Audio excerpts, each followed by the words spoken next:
Akabuga kano Nkokonjeru ke kamu ku bugabana ku luguudo lwa Kazibwako erya Katosi Road kasangibwa mu Town Council y'e Nkokonjeru mu district empya y'e Buyikwe ng'olwo oli mu kabuga k'omugenzi Paul Job Kafeero.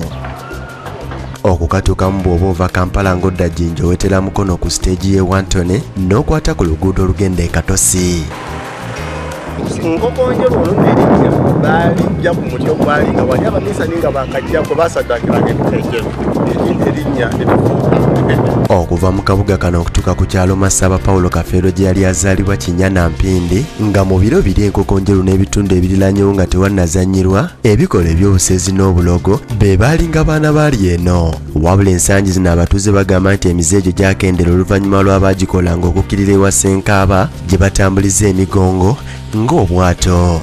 Abati abasezi ebukunja abadda bali okulukwimunana bakawulu mukomeewo tetukyasala bannange era buli muntu yenna akoze kasente ke ng'alina gyali ng'abadde yadduka mu kibuga e Kampala oba mu bibuga ebyetwetoolodde byonna yebudda akomewo Nkokonjeru kubanga enkulaakulana kati bw'eri amaanyi nnyo. Abatuuze beebaza gavumenti okubaleetera koolaasi ku luguudo lwabwe. Emmotoka yavanga okuva e Kampala okutuuka wano ng'emala essaawa 2 eseeredde. Tukoleddenyera twebaza pulezidenti waffe Yoweri Kaguta Museveni okutuwa oluguudo awamu n'amasannyalaze mu byalo gamaze okutuuka. Nakati era abantu bangi nnyo bazze okusenga eno kuba ki wano okuva wano senga tetusanga jja okutuuka e Kampala tuvugira eddakiika 45. Twetaaga nkulaakulana tweyongere mu maaso nga naffe bwe tulabira ku bo ng'ate naffe bwe tukola ebigenda mu maaso.